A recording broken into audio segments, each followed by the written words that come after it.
ka një njohuri që ka përcen kohën, një vërtet që nuk mund të burgoset në libra apo të mbyllet në tempuj, pa u tretur thelbi i saj si mjegulla që rrëshet nga gishtat e atyre që përpiqen ta kapin. Ajo nuk i përket njeriut as dogmave të tij, sepse është më e vjetër se çdo fjalë e shkruar dhe më e re se çdo mendim i formuluar. U pëshpërit në gjuhë të harruara brenda shpellave të thella, u skalit në simbole mbi muret e tempujve të zhdukur nga koha, u fsheh pas metaforave dhe prallave, u ndalua nga mbretërit dhe u harrua nga brezat, por kur nuk u zhduk. Ajo rrjedh si një lum i padukshëm nën themelet e historisë, duke pritur çastin kur një shpirt i zgjuar do ta rizbulonte. Kjo njohuri është qelësi i krijimit, fjala që vjen përpara formës, dridhja që lind çdo materie. Nuk është një sekret që mund të zotërohet, por një e vërtet që duhet të jetohet. I gjithë universi është një valle e frekuencave, dhe vetëdia është peneli me të cilin njeriu vizaton fatin e tij. Në qetësinë e një mëngjesi të heshtur, kur dielli ende nuk ka prekur horizontin, kjo njohuri flet më qartë. Ajo nuk bërtet, nuk imponon, por përkundrazi fton ata që din të dëgjojnë. Fjala e saj është si një dritë e brendshme që ndriçon rrugën nga brenda jashtë, jo e dukshme për syrin, por e ndjer nga zemra. Njerëzit kanë ndërtuar qytetërime mbi gurët e haresës, duke harruar se ajo që është më vërtet nuk mund të preket me dorë, por vetëm të përjetohet me shpirtin.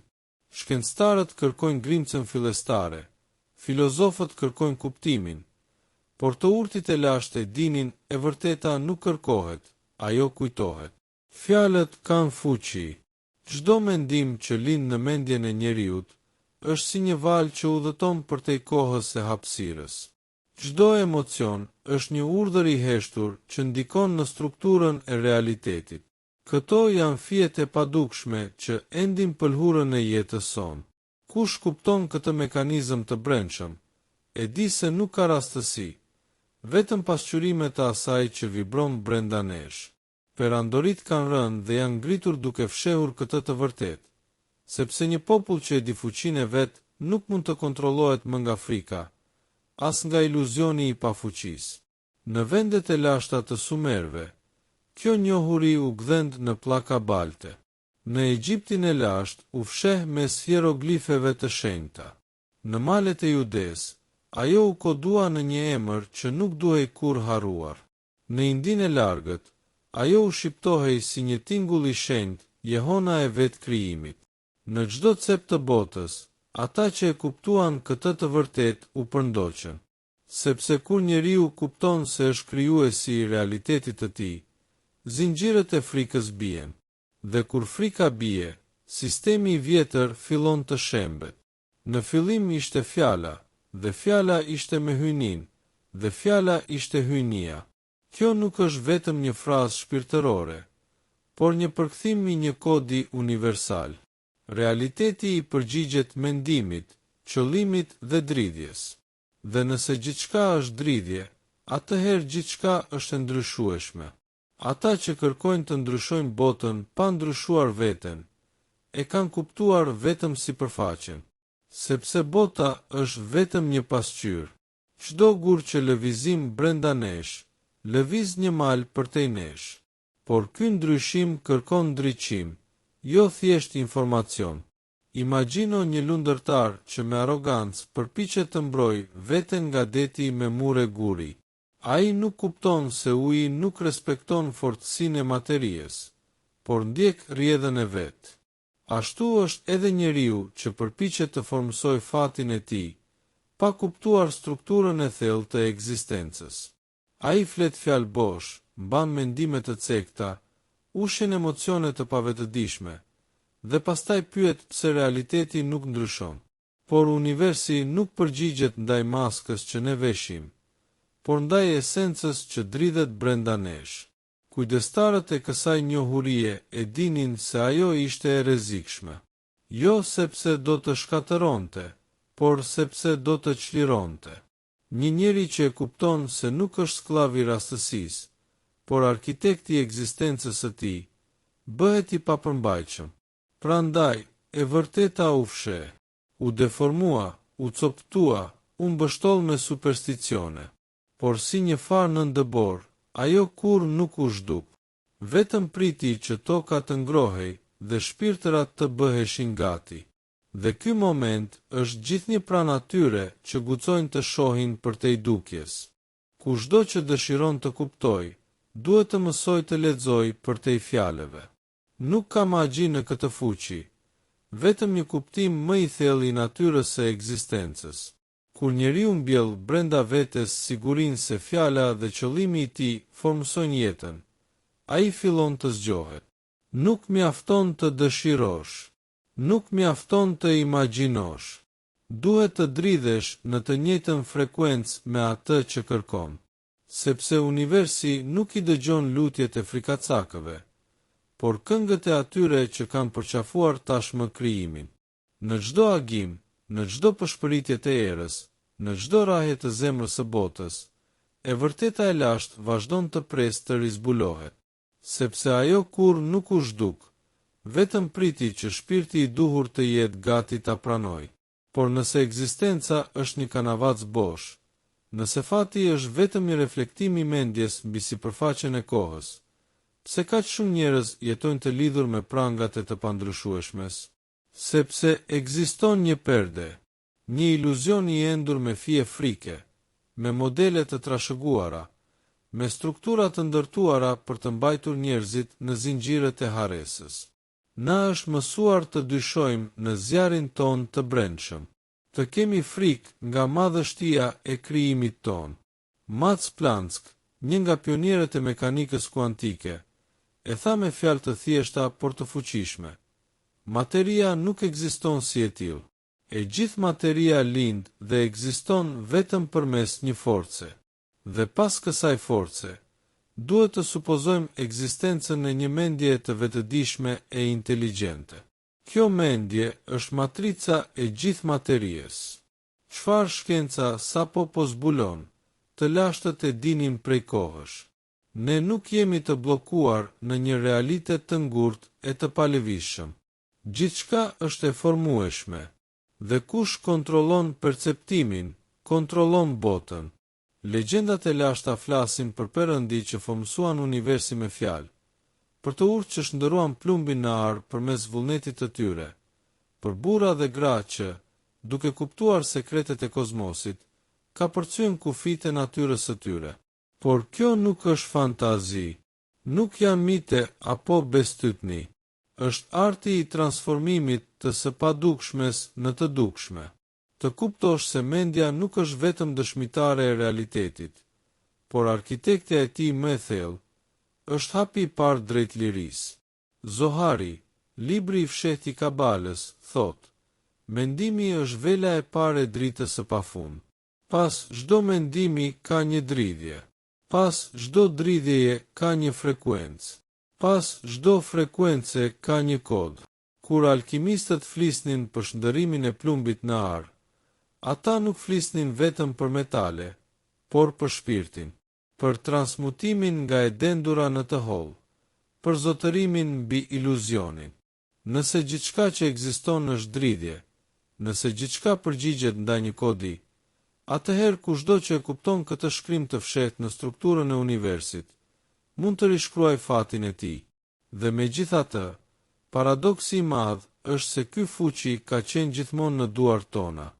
Ne thjesht u trajnuam ta përdorim kundër vetes, përmes frikës, përmes dyshimit, përmes përsëritjes së ideve që na zvogëlojnë, që na lidhin, që na bëjnë të harrojmë se jemi krijues. Kështu njeriu bëhet një sklav pa zinxhir, por ndonjëherë mjafton vetëm një çast qartësie, një çarje në perde, që e vërteta të rrjedh si një rrezë drite në errësirë. Dhe kur ajo ndodh, gjithçka shembet, sepse bota është ndërtuar mbi një marrëveshje heshtjeje.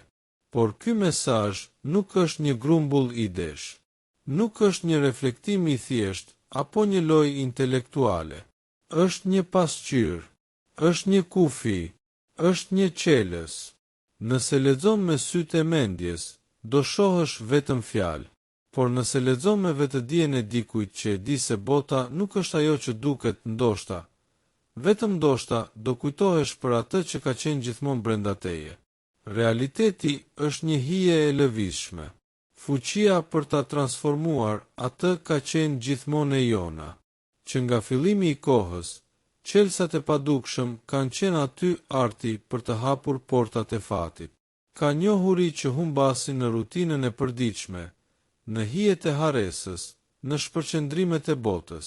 Por ka edhe të tjera, që megjithse të fshehura, kur nuk u zhduken.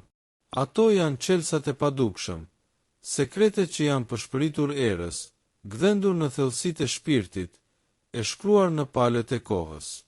Janë për ata që kanë sy për të parë dhe zemër për të ndjerë. Gjithmonë ka pasur ata që kërkuan më shumë, ata që nuk u kënaqën me përgjigjet e gatshme, me kornizat që u dhan të tjerët. Ata që shikuan qiellin dhe ndjenë se yjet nuk ishin vetëm dritë, por kujtesë.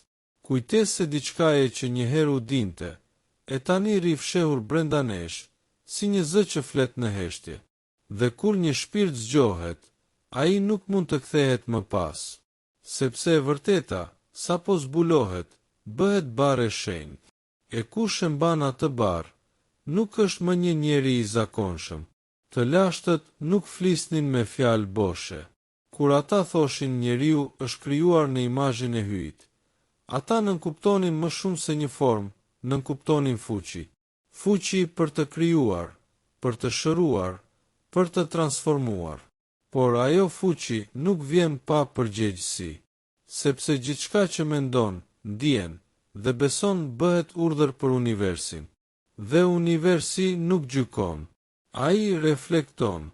Ai thjesht I jep jetë asaj që ti I jep vëmendje. Kjo është arsyeja pse heshtja është më e fuqishme se zhurma, sepse në heshtje mendimi bëhet I pastër. Pse vallë, njerëzit e ditur zgjidhnin të jetonin në heshtje, larg turmës, në male e shkrettira, sepse atje, larg nga gjithçka që shpërqendron, ata mund të dëgjonin atë që bota haron të dëgjojë. Zërin e së vërtetës që buron nga brenda. Në çdo traditë të lashtë, nga murgji tibetian, të mësuesit sufi dhe profetët hebrenj, heshtja nuk ishte mungesë, por prani. Në atë heshtje, ata gjetën burimin, dhe burimi nuk është jashtë teje. Ai është aty ku fillon gjithçka, brenda vetëdijes sate. Vetëdia është porta, është rruga, është vendi ku ndodh gjithçka. Ajo nuk është thjesht një pasojë e trurit, siç mendojnë disa. Ajo është drita që ndriçon gjithçka. Pa të, nuk ka realitet. Pa të, nuk ka kohë, nuk ka hapësirë. Nëse do të ndryshosh jetën tënde, nuk duhet të fillosh nga jashtë, por nga vetëdia. Çfarë beson ti për veten? Çfarë mendon në heshtje, kur askush nuk dëgjon? Këto janë themelet, sepse universi nuk përgjigjet ndaj fjalëve që thua me zë, por ndaj bindjeve që fsheh në heshtje. Ata që e kanë kuptuar këtë sekret, nuk I druhen më botës. Ata e dinë se edhe stuhit janë mësues, se edhe errësira shërben, sepse gjithçka që ndodh për të zgjuar diçka më të thellë. Ata nuk kërkojnë më shpëtim jashtë vetes, sepse e kanë gjetur faltoren brenda. Dhe kur kjo ndodh, njeriu bëhet I lirë. Jo sepse bota ka ndryshuar, por sepse ai ka ndryshuar mënyrën si e sheh botën. E kur shikimi ndryshon, gjithçka ndryshon, sepse ne nuk e shohim botën siç është, ne e shohim siç jemi ne. Çdo mëngjes është një ftesë, një mundësi për të filluar përsëri, por shumica e njerëzve zgjojnë trupin dhe lën shpirtin në gjumë. Ata nxitohen drejt ditës me mendje të lodhur, me zemra të mbyllura, duke harruar se çdo hap që hedhim është një lutje. Sepse jeta nuk është diçka që thjesht ndodh, ajo është një përgjigje, një reflektim I gjendjes son të brendshme. Dhe nëse brenda ka dritë, bota jashtë nuk mund të mbetet në errësirë. Kjo është fuqia e vërtetë.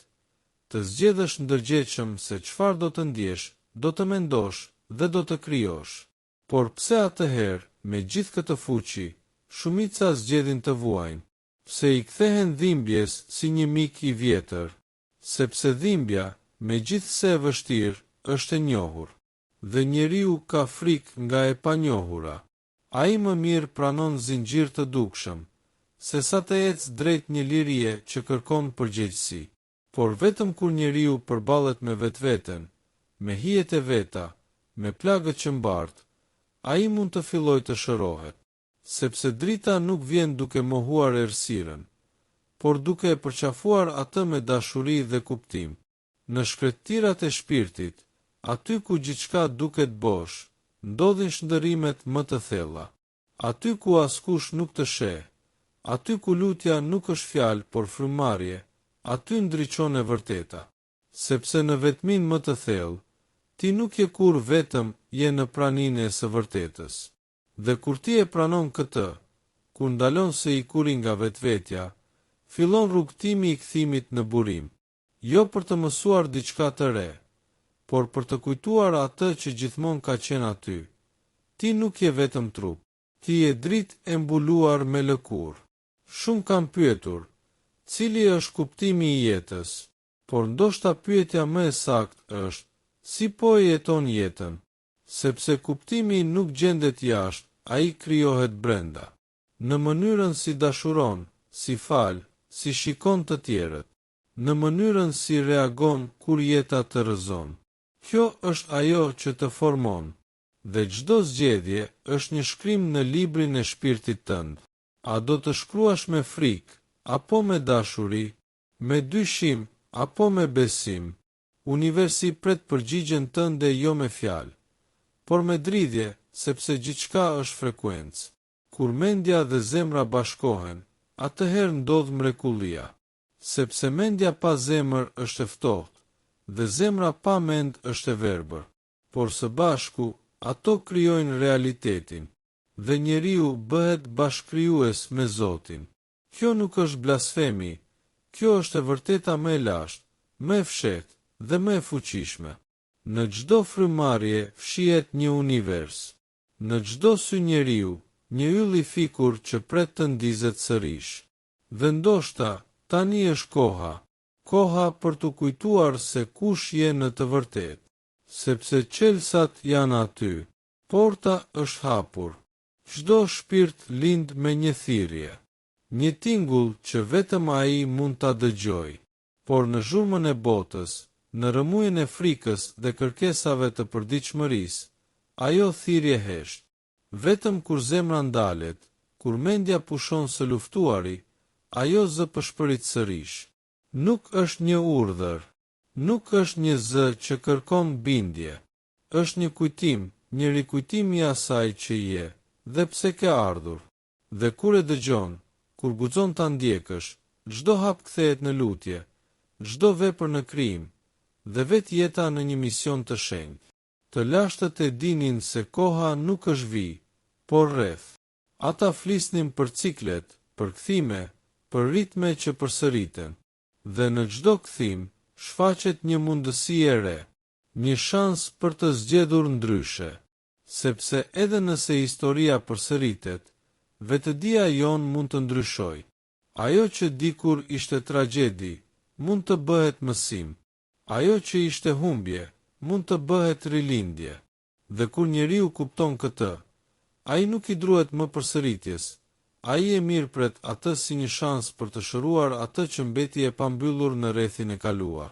Por për të hyrë në ciklin e ri, duhet të lirosh të vjetrën, të falësh ata që s'të kërkuan falje, të largosh peshën që nuk është e jotja, sepse qelsat e së ardhmes nuk qëndrojnë në të kaluarën, por në guximin për ta lënë atë pas. Çdo ndjenje e pasgjidhur, çdo kujtim i papranuar, është si një hije që ndjek pas dritën tënde. Nuk mund të ndërtosh një jetë të re me themelet e së vjetrës. Duhet të çlirohesh, dhe kjo liri fillon brenda me një vendim të heshtur, por të fuqishëm. Unë nuk jam ai që isha dje. Shpirti yt njeh rrugën. Ai ka ecur në përhyje, ka ndjer frymën e universit, ka parë lindjet dhe vdekjet e shumë botëve. Por trupi i harron, mendja dyshon, dhe është detyra jote që ta kujtosh shpirtit se ai është më shumë se sa kjo jetë, jo për të ikur nga realiteti, por për ta ndriçuar atë, sepse kur ecëm me vetëdijen se je dritë, gjithçka që prek, ndriçon. Nuk ka më vend për urrejtje, për hakmarrje, për frikë. Vetëm dashuri, dhe ajo dashuri bëhet arma jote, buroja jote, rruga jote. Universi nuk kërkon për sosmëri. Ai kërkon pranin tënde. Kërkon që të jesh i vërtet, të ndjesh me gjithë zemër, të gabosh dhe të ngrihesh sërish. Sepse çdo rënje është një mundësi për të kuptuar më thellë, për të ndërtuar më fort. Jeta nuk është një provë, është një ftesë për të bashkëkrijuar me të shenjtën, për të kënduar këngën tënde në simfoninë e universit. Dhe kur ti këndon me zemrën tënde, gjithë universi të përgjigjet me shenja, me mrekulli, me dritë që shpërthen nga vendet ku dikur kishte vetëm errësirë. Kur njeriu fillon të kuptojë se çdo mendim i tij është një farë, ai fillon të zgjedh me kujdes çfarë mbjell në mendjen e vet. Sepse fjalët janë mantra, ndjenjat janë ujë, dhe vëmendja është drita që e ushen çdo realitet të ardhshëm. Mendimet e përsëritura bëhen besime, dhe besimet janë rrënjët e botës që na rrethon. Atëherë, pyetja nuk është çfarë dua, por çfarë po mbjell çdo ditë me mendimet e mia, sepse gjithçka që je duke jetuar sot, është fryti i asaj që ke menduar dje. Mjeshtrit e lashtë nuk ishin thjesht dietar, ata ishin kopshtar të energjisë. Dinim të shihnin përtej dukjes, të dëgjonin përtej fjalëve. Për ta, bota nuk ishte një vend i ftohtë dhe i rastësishëm, por një pasqyrë gjigante që pasqyronte saktësisht gjendjen e brendshme të njeriut. Nëse kishte luftë jashtë, ishte sepse kishte ndarje brenda. Nëse kishte sëmundje, ishte sepse trupi mbante dhimbje që mendja refuzonte t'i pranonte. Kështu linte alkimia e vërtet. Jo të ndryshosh botën, por të ndryshosh vetveten, dhe kështu bota ndryshon bashkë me ty. Në çdo hap që hedhim në tokë, ka një pasqyrë qiellore që na sheh, jo për të gjykuar, por për të reflektuar, sepse universi nuk ndëshkon dhe as shpërblen, ai pasqyron. Çdo gjë që na ndodh është një mësim, një pasqyrë, një ftesë për vetëdije. Edhe vuajtja, kur shihet me sy të qartë, është një mësues i madh. Ajo na çon thellë, na thyen, por edhe na hap, sepse për të hyrë drita, muret duhet të qahen. Dhe ai që nuk ikën nga dhimbja, por e përqafon me dashuri, zgjohet në një nivel që fjalët nuk mund ta përshkruajnë. Bota e vërtet nuk është ajo që shohim me syt fizik. Ajo është një rrjedhë energjish, një poezi e padukshme që këndohet në heshtje nga vetë ekzistenca. Dhe njeriu, në thelb të tij, është një instrument i kësaj poezie. Kur është në harmoni, ai bëhet një urë mes tokës dhe qiellit, mes mendjes dhe shpirtit, mes të dukshmes dhe të padukshmes. Por për ta dëgjuar këtë këngë, duhet të hesh zhurma e brendshme. Vetëm në qetësi mund të dëgjosh fjalët e universit. Vetëm në qetësi mund të kujtosh se je më shumë se sa trupi yt, mendja jote apo historia jote. Dhe në atë kujtim ndodh rilindja. Jo një fillim i ri i jashtëm, por një ndryshim rrënjësor i brendshëm. Kur njeriu kupton se nuk është viktim, por krijues. Kur nuk i druhet më së panjohurës, por e përqafon me besim. Kur nuk kërkon më jashtë, por gjen gjithçka brenda vetes, atëherë çdo ditë bëhet një mrekulli, sepse nuk ka nevojë për magji, as për mrekulli të jashtme. Vetëdia është mrekullia, dhe ti që po lexon këtë, ndoshta ke ardhur deri këtu jo për rastësi, por sepse shpirti yt e di, koha për të kujtuar ka ardhur. Kur shpirti zgjohet, bota fillon të ndryshojë pa lëvizur asgjë jashtë, sepse syri i sheh atë që zemra njeh, e ajo që dikur dukej si pengesë, tani shihet si mësim. Ajo që dukej si dënim, tani është bekim i fshehur. Zgjimi nuk ndodh me zhurmë. Ai vjen si një reze drite në errësirë, si një kujtim i butë që të thotë: ti je më shumë.